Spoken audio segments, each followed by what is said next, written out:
he is not only making $100,000 on the box that he bought, he is then on top of that going to be making money off the content he makes from it.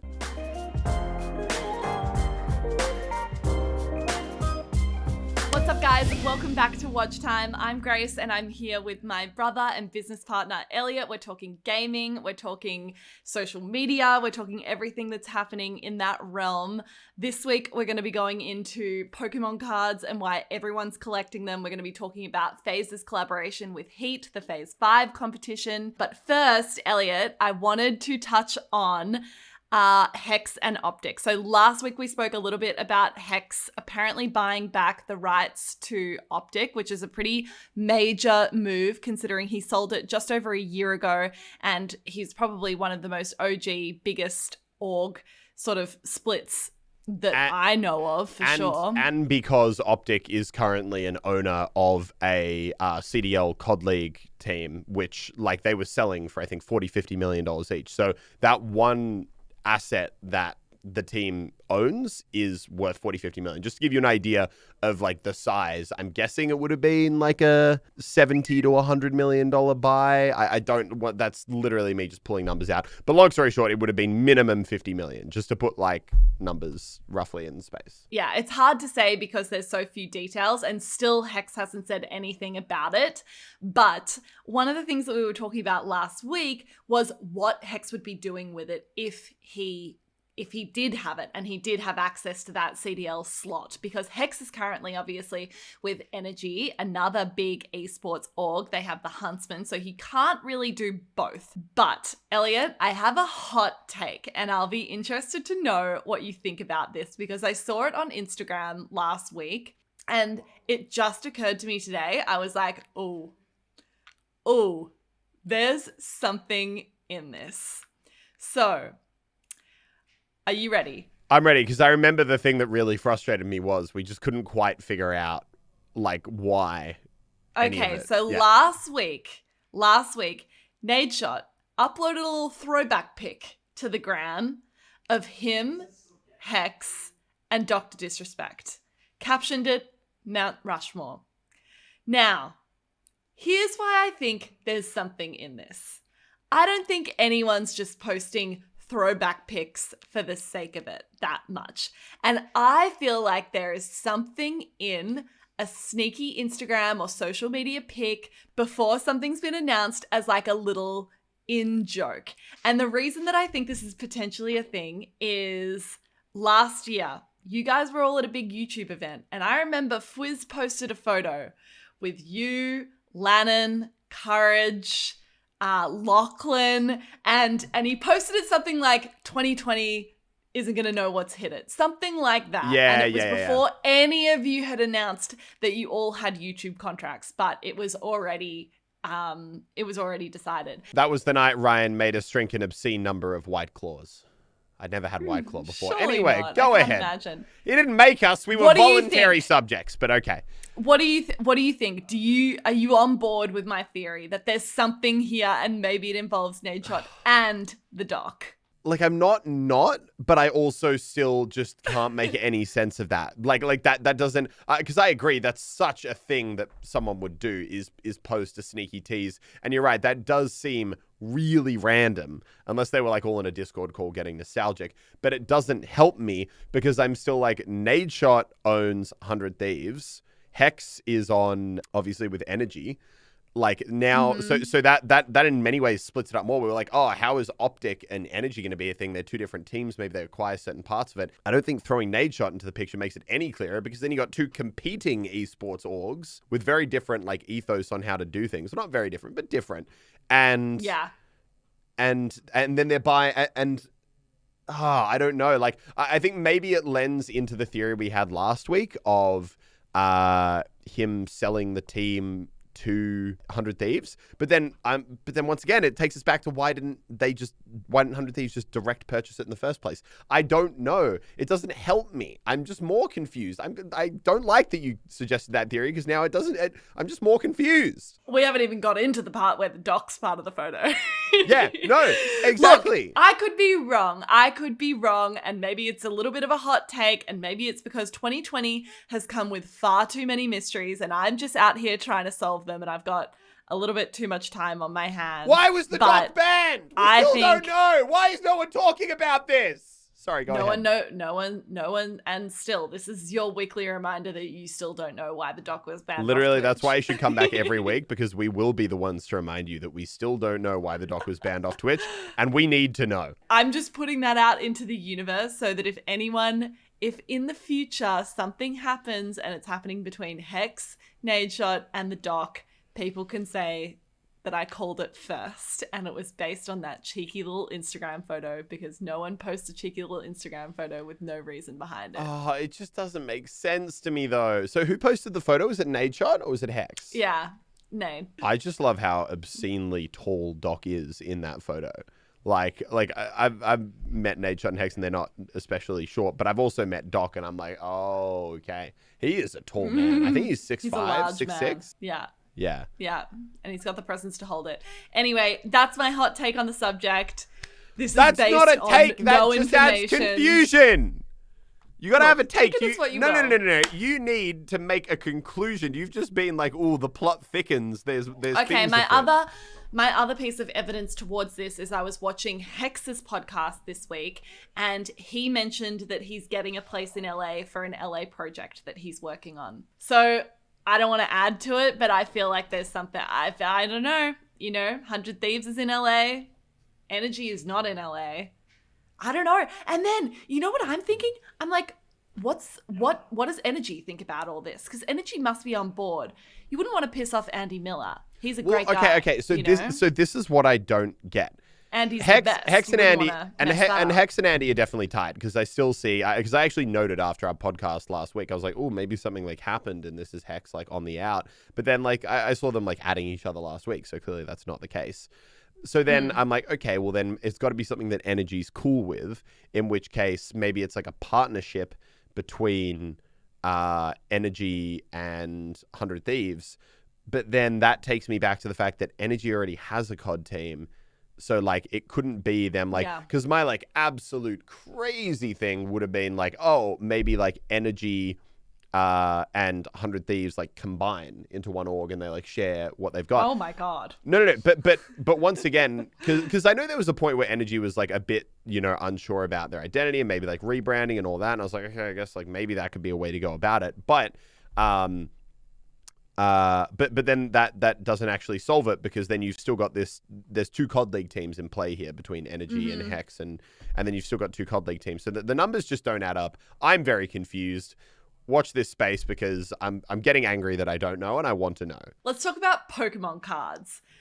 Give me what the hell is going on? So for some context, I feel like everyone in gaming right now is getting onto Pokemon cards. And I feel like I first heard this from Gary Vaynerchuk, who's that guy that is like, I guarantee he's all over your Twitter and YouTube recommended page, giving you a motivational business talk. Gary Vaynerchuk, I guarantee you know him. Anyway, he's been preaching on collecting sports cards and Pokemon cards for years. And then I spoke to my good friend Lachlan, YouTuber Lachlan, who has also recently really gotten into Pokemon cards. He's like OG, has loved Pokemon for years and years and years. And then suddenly what like totally blew it up was last week, Logan Paul putting out there his Pokemon card collection, which is apparently, from what the people I know that are in the know, easily worth like $200,000 to $300,000, which is just mind-blowing to me. The fact that anyone is spending so much money on Pokemon cards makes me feel a little bit sick, but apparently, I don't know, apparently they're an asset, they're appreciating in value. What's your thing on this? I think it's just this weird crossover of like nostalgia and rarity, and it's kind of like no one actually is collecting them because they play Pokemon cards. Like, don't get me wrong, it's not that no one plays Pokemon cards, but if you're looking at popular card games out there, no one really plays Pokemon cards. But no hate if you play Pokemon cards. No hate, but I'm saying that like the majority of people who are collecting and paying this amount, they're not doing it because they're getting the good cards. No. I mean, like, ultimately, I think it's just one of those things that people kind of mutually decide they like and they think are cool. And then everyone suddenly, and then that obviously inevitably starts inflating the price. And we got stuff like, you know, if you go to your friends and you're like, I've got a first edition shiny Charizard, they're going to be like, whoa, you know, it's the same as if you're like, I bought a Ferrari. It's like, I bought a shiny Charizard. It's like, you know, both financially maybe not the smartest decisions, but cool nonetheless. It's 2020. People aren't spending money on a whole lot of things. And maybe if you're a YouTuber and you've got the cash to burn, Pokemon cards is what... But it's crazy how much the prices on them fluctuate as well. Like, I remember talking to... Yeah, because, like, Lockie obviously has been into Pokemon cards for a while now. And I think he really got into the Pokemon card trend... I know 3 or 4 months ago, he was like, we've got a big group chat with, like, you know, I mentioned occasionally, like me, Lannon, Alex, who also is into Pokemon cards, and Fresh and everyone. And he was like starting to like occasionally post photos and they're being like, oh, you know, I just like got this pack, like I'm going to unbox it. And I think he got himself like 8 or 10 first edition, Pokemon card, like, booster packs, and he was like, I'm gonna like save them for my birthday and then open one, and then I'm gonna like keep the other 7. Got to his birthday, he opened all 8. He couldn't resist. So how much cash are people laying down on these, Elliot? I mean, I know that look, a few months ago, so cards get graded, and most like decent like cards get graded in quality. Once again, I'm like a very mid to low tier understanding of this, so I'm sure the comments are going to grill me when I get a single word wrong. But long story short, cards get graded in terms of when you open them, what's the quality, and the quality of a card can vary ridiculously. It's not just about oh, the card's in mint condition, I just pulled it from the pack, right? Like, it doesn't have any scratches, tears, folds, any of that. That obviously plays into it. And that would be like a thing that would immediately degrade a card a ton. But there's all these things, like when they print these cards, right, they have like a huge sheet like that I think maybe has like the background of whatever's going to be behind the card on it first. And depending on where, and then they print all the cards onto the sheet, and then they cut the sheet up into the individual cards, and then that's how you end up with. Right. So okay. Depending on what background of the sheet your card was on, and whether or not the cut of the card was done cleanly and all that kind of stuff, wildly varies the price of your card. So I think, you know, you could probably... insane. If you were to buy a first edition shiny Charizard, once again, my understanding of where prices are today is roughly this, but it could be outdated now because it's obviously Logan Paul just threw it up. But I know that like, so graded 1 through 10, I know there's other little factors that go into it, but a grade 9 shiny Charizard, I think there's a single little shiny card that you would have got for like 10 cents back in the day is selling for, I think, 70 grand right now. That's what Logan Paul's trying to get for his. Holy shit. I think a few months ago, they were only 30 or 40. And then so you think Logan Paul is driving the price up of like, you 100%. think he's impacting the market that much? He is 100% impacting the whole market because ultimately, like, these items don't have, you know, like a set price. It's not like someone's running a shop and being like, hey guys, I make water bottles. These water bottles are $10 each, or like, they're not like a car company. It's literally like the value of a Pokemon card. And that's what makes them so fun and also so scary. But the value of a Pokemon card is purely assigned by what people decide that they're worth. So if all of a sudden you got a guy with all this like following, like, and all this like ability to reach a large number of people saying, this is a shiny Charizard, this is $70,000, then all of a sudden everyone who has a shiny Charizard is going to be like, yeah, you know what, it is 70 grand. And all of a sudden, you're also increasing the exposure, demand goes up, prices shoot. So 100%, and I know that there were a few of the Pokemon card collecting people I know who were like, oh, dude, like, Logan's really fucked this. Like, he's really like, yeah, like really artificially inflated it. I know Max Mofo's not happy about it. I know like Lockie. I know like, but because like literally like, you know, they're having fun buying packs, unboxing them, trying to collect, which is already obscenely expensive. I think a first edition pack would set you back like 10 grand or something like that. Right. Or not far off, like 7 to 10 grand. And now I think once again, it's inflated. So then Logan Paul comes in here and he's like, yeah, this is what it costs. And all of a sudden, that's what people are going to charge. And he's doing some creative stuff with content around it, though. Yeah, no, well, so that's what I was going to say. Super smart. He bought like a box. Like, you know when you go into a shop, right? In like a little convenience store and they're like selling Tic Tacs. They don't have the individual Tic Tac boxes. They've got like the boxes that they ship in and they peel the lid back. Back when you buy card packs, I think they ship them to the stores a lot of the time as like these big boxes like that contain 20 or 30 packs. Multiple packs. Yeah. Anyway, Logan Paul bought one of them for like 200 grand. And I think it contained 30 packs in it. So it was, once again, comments. I know you're going to shred me on every number I get wrong. I don't care. I'm getting ballparks. But shred him, guys. But within like 10 or 20%, I don't think I'm off on these numbers. He bought it for between 170, 200 grand. The pack contained, I believe, 30 packs in it. So he bought it for 200 grand.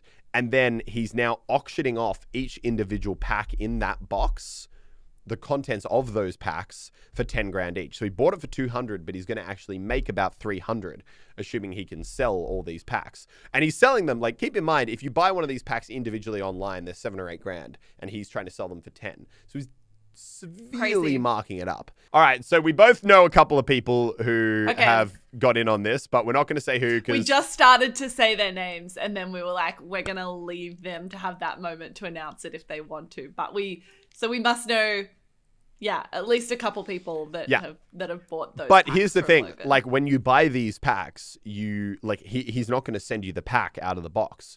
What he's going to do is he's going to be doing a live stream and he's going to pull a name out of a like box for every time a pack comes up. So if there'll be 30 names in this box, he'll pull out the first pack, pick a random name, whatever contents is in that pack as he unboxes it live on stream, he will send to you. That's essentially the way it's going to run. Smart. So he is not only making 100 grand on the box that he bought, he is then on top of that going to be making money off the content he makes from it and building his brand, building his profile, and doing a whole bunch of other stuff. It's super smart. It's super, super smart.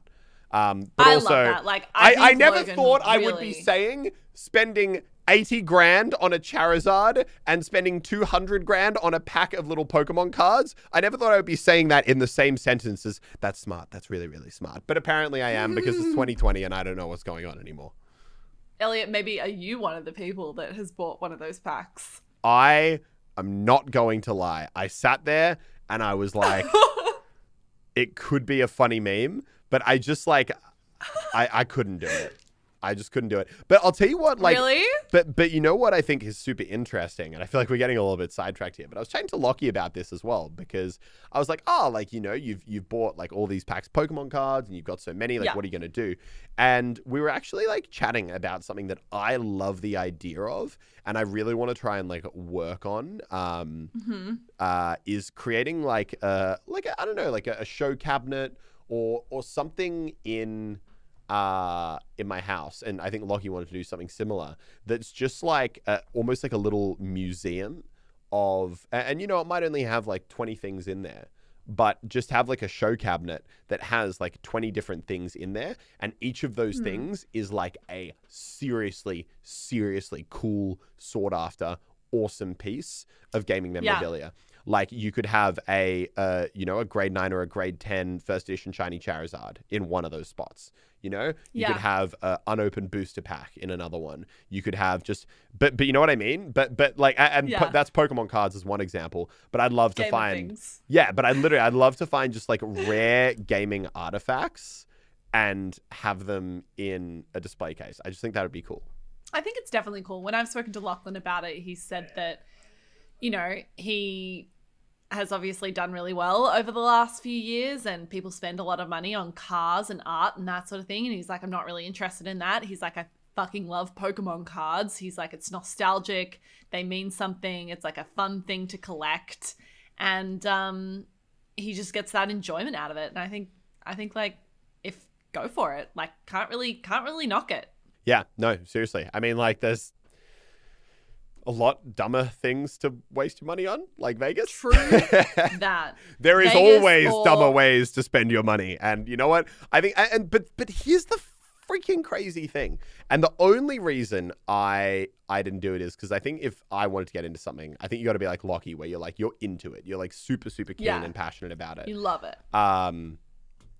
But I think also that, with Pokemon cards, it's not only like throwing away money. Like you've seen, if you bought a good quality Charizard a couple of years ago, you would have made like quadruple your money today. Totally. There is to a point an actual decent investment in a lot of these items. Phase 5. Let's talk about this, because I find this very interesting and super smart, and just like Phase is freaking all over the shop with what they're doing right now. And in some ways it feels like kind of disjointed and disconnected. On the other hand, it feels like they're just doing literally everything they can and throwing things in all directions to just try and completely grow their org and grow their name. Yeah. So there's a couple things that they've done in the last couple weeks that I wanted to chat about. The first is the Phase 5. So they brought this back. It's basically a crowdsourced competition where they are prepared to sign 5 phase contracts with people that self-submit. And so you get a phase contract and you get 20 grand or something. But the phase contract is probably really where the value is. And I think this is something we're seeing Luminosity, another org, the org that you're with, Elliot, do a similar thing at the moment. And I think it's really cool. And it's almost like crowdsourced advertising, because the reach that these competitions are getting is insane. Like, you think about how many people out there in the world right now just want to be signed to an org, want to be able to say that they're a pro gamer. The Phase 5 competition had 200,000 entries. 200? Like, I feel like we throw around big numbers a lot these days, but 200,000 people? That's a lot. I think as well when we talk, because I think it's always important to remember, like a lot of the time when you're talking about engagement and people, watching stuff and like how much power you have with your audience, there's a lot of different tiers to talk about it in. You can see a Facebook video that gets 30 million views, but I would not rate that even close to a phase competition that gets 200,000 entries, because once again, it's just all showing ultimately, okay, like taking it back a second to like an advertiser sense, advertisers really don't so much care about how many people watch an ad that they put up. They care about how many people take action off that ad, how many people so really a lot of the time your value as an org or a YouTuber or anything like that is largely measured in a lot of ways by your ability to, go to people and be like, do this, and how many people will actually make that proactive step. And the more proactive a step you can make people take, the more powerful that, thing. So there's at a very low level, like I put up a video, people watch that video on my sub box. That's like a level 1. Then there's, hey, download this app. That would be a next thing. Then it would be like, hey, buy my merch. So then you're going from watching a video to having to actually proactively download something, to then going to spend money on something. Then like you end up with something like Phase, which is you have to, from what I know about the competition, you have to like go out, record clips, get really cool moments, submissions, do like a whole lot of stuff for it. And really it's like a high level of engagement. So yeah, I think it just really shows how passionately a lot of people want to be a part of that audience. It's your ability to influence action in people, and how much action you can influence says a lot about the power. And I think, like, while I'm sure FaZe is really excited to give that contract to 5 people, it's absolutely also a test for them and a test for their partners and their advertisers to be able to, for them to be able to go to those people and be like, look what we can make people do. Like, when we tell people to do something, this is how many people do it. And that influence is unparalleled. And I think it's just another example where FaZe is really pushing the boundaries on what it even means to be an org And the other thing that I wanted to chat about that FaZe is doing this week is their collaboration that they did with Heat. So Heat, I don't know if you know, I don't think you knew a whole lot about this, Elliot. But, no, I didn't. So Heat is basically a service that kind of does like a mystery box sort of thing. So people pay like £250 or around $400 for a box. And they're guaranteed to get at least $400 worth of designer goods, basically. So they're putting in like Off-White, they're putting in like other designer brands. So FaZe did a collaboration with Heat where people could pay £250 or about $400 and they'd be guaranteed to get 3 items that exceeded that value or exceeded like $500 value. So they brought back limited edition FaZe items that they dropped in the past and combined it with a couple of other designer items. So some people that I know that got the box got like Off-White shorts and that sort of thing. And I think like this is a really creative idea from FaZe, and I think it's a real positioning piece from them. Like we've said in the past that FaZe is obviously trying to position themselves as not just an esports org, but as an org that is like super pushing the boundaries on what in terms of what it means to be like kind of like a cultural genesis of what's happening between gaming and music and fashion and all that sort of thing. And you look at the big high profile FaZe members and they're in LA and they're wearing Off-White and they're shopping designer and they're, in luxury cars. And I think it's very much an effort to sort of bring that all together and popularize it to the audience that they're trying to go for. But what do you think about it, Ellie? I think I certainly haven't seen an esports org obviously do something like that. Yeah, I mean, I think it's just kind of very in line with what it sounds like FaZe does. They kind of look at what they see as like cool lifestyle in the industry at the moment, and they just try and like align with it as much as they can, whether that's like, like musicians are really cool at the moment. They get a few musicians into FaZe. They see clothing is doing really well. Okay, how do we align ourselves with clothing in a way that gives us that same clout? And sometimes I think they've done a few merch collabs, right, with a few big celebs or clothing brands. And I think this is the same thing. They're like, oh, normally you get Off-White in this box, but also now it's Off-White and FaZe, so that shows we're on the same like streetwear tier. So I think it's par for the course for them. I think like where it's just very much they're just trying to find as many ways to just emulate exactly, and kind of once again build that brand into like that whole street style culture, just something that's cool that people want to be associated with. And I think that you can see that was definitely a success in, like you said, the 200,000 submissions for the Phase 5 thing, because it just shows how desperately people want to be a part of that brand. It's seen as like, I think if you went to a lot of people in a lot of different gaming communities, if it was like, what org, if you could be a member of any org would you want to be? And I think that FaZe is always going to be a name that's pretty high up there. Like it's definitely one of the, like a very like desirable brand. I think, obviously I agree. I think that sometimes, which I don't know, maybe we don't see the full picture. I do think that sometimes though, what you said earlier on about them getting, I think sometimes they can get a little bit carried away, and they're just like, all of a sudden you're like, we'll do this and sign a musician, and now we're doing a brand thing, and then this one's they're doing fashion, a movie, and we're doing a movie, and like, did you see that? Yeah, it looks. Yeah. I'm not gonna lie, it looked pretty shit. Is that the face? Look. I respect that. Like, I think it's cool. Like, anytime someone's taking a big step, and I think it's a big step. I just don't think it's gonna be, like a Oscar winner. But regardless, like, I think it's like you said. I think they're right now. They've kind of figured out roughly where the dartboard is they want to hit, and they're just like throwing lots of darts. And I think that some of them are big hits, some of them are not quite as much, but they're throwing lots of darts. But I feel like that's part of the strategy. They're not even trying to hit a bullseye every time. They're like, we just want to see what sticks. I mean, like, ultimately, what might surprise us. No matter what you say, it's worked. Like we said, they got 100%. They got 200,000 submissions. They're a very big brand. They're very, very popular. Like, there's really nothing more you need to say there. It's working for them.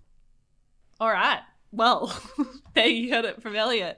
And the last thing we're going to talk about is Genshin Impact. So, had you heard of this game before I mentioned it to you No, today? I still don't even fully really understand what it is. Like, is it an MMO? I think it's kind of an MMO.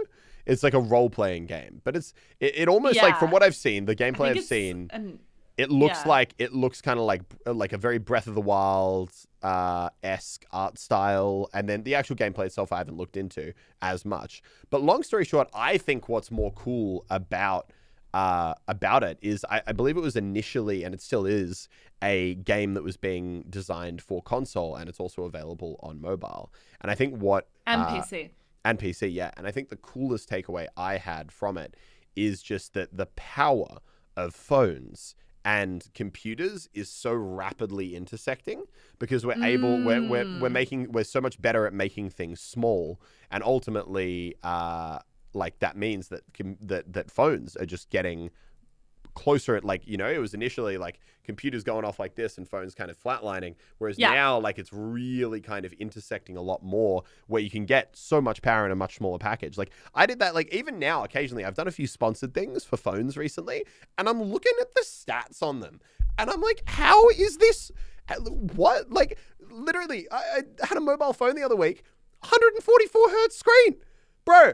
I didn't have a 144 hertz gaming monitor until I was like a proper YouTuber, and now they're just shoving these things in phones. Like, 144 hertz gaming monitors are like a pretty like luxe thing. I know most like hardcore FPS gamers probably have one, but the fact that you have gone in the space of, I feel like, only 2 years from phones being like very much like, oh, I'm playing Flappy Bird on this, or I'm gonna, to suddenly you're getting these games that are fully designed for like a proper PC console gaming experience to also just run, like Fortnite. You can get Fortnite on mobile. Like, I think it's just... R.I.P.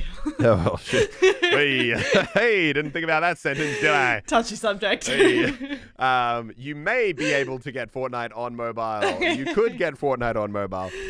Stay tuned. But the point being is that now, like, people are literally able to just make these, like, AAA, like, games and have them release on a mobile device. So Genshin Impact is on track to apparently gross more than $100 million in their first month across all platforms, which is insane. It's the fastest growth in a Chinese release of a mobile game in the Western market ever. Insane. Like, but I think that's so right, Elliot. It's like, I think there used to certainly be a perception where it was like, certainly for you guys, where you're doing this as your livelihood and your career, it would be like, okay, you would never be able to foresee yourself playing a dedicated video on your YouTube channel on a mobile game. Like, that would be quite challenging. You would probably feel like it just wouldn't resonate with your audience. It wouldn't be as quality gameplay as like what you're playing on PC. Whereas I feel like that gap is closing now, and like there are games that would make sense to do.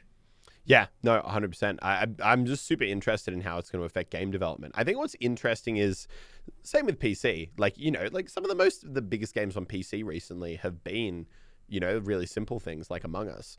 But like, I think there'll always still be room for the, you know, super simple stuff. But I think it's just so cool how, like, gaming is now more and more just going, it's becoming easier and easier and easier and easier to access the super high-end stuff. And the competition for it is just getting greater. It's like, here's another game that is cross-platform and free to play from day one. Yeah. You know, and that's just not something you used to see even 2 or 3 years ago pre-Fortnite. Yeah, no, 100%. And I just keep seeing more and more about this game. I'm actually going to have to try it now. God damn it.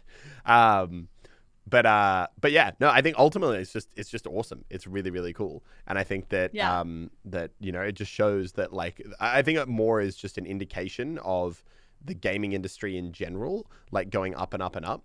Because I think ultimately, like, one of the biggest barriers to people being able to get into a lot of gaming is the accessibility. You know, it's that, like, if you want to be a PC gamer, you got to be going out there probably dropping like at least $2,000 if you want to get like a decent PC and a monitor and a mouse and a keyboard and a desk and all that kind of stuff. Like, realistically, probably closer to $3,000. You know, even console gaming isn't super cheap. And a lot of the time, I'm guessing, like, if people have to pick between spending a grand to get a console and a few games to go with it, or spending a grand on a phone, they probably have to make a tough decision and ultimately go with the phone because that has more practical use. So the fact that now you're going to get more and more instances where these people who necessarily, they might have, just had to put all their cash into one thing and they couldn't actually access gaming before, it's just becoming so easy and accessible. And people who may have only been very, very like casual, like, oh, I play Flappy Bird on their phone before, are now able to access like AAA titles. Long story short, I think it's just awesome. Crazy. Alrighty, well, guys, I think that about wraps us up for this week. Remember to subscribe if you're watching on YouTube, follow us on Spotify and Apple, and leave us a review there. And we'll see you guys next week. Bye-bye. Bye-bye.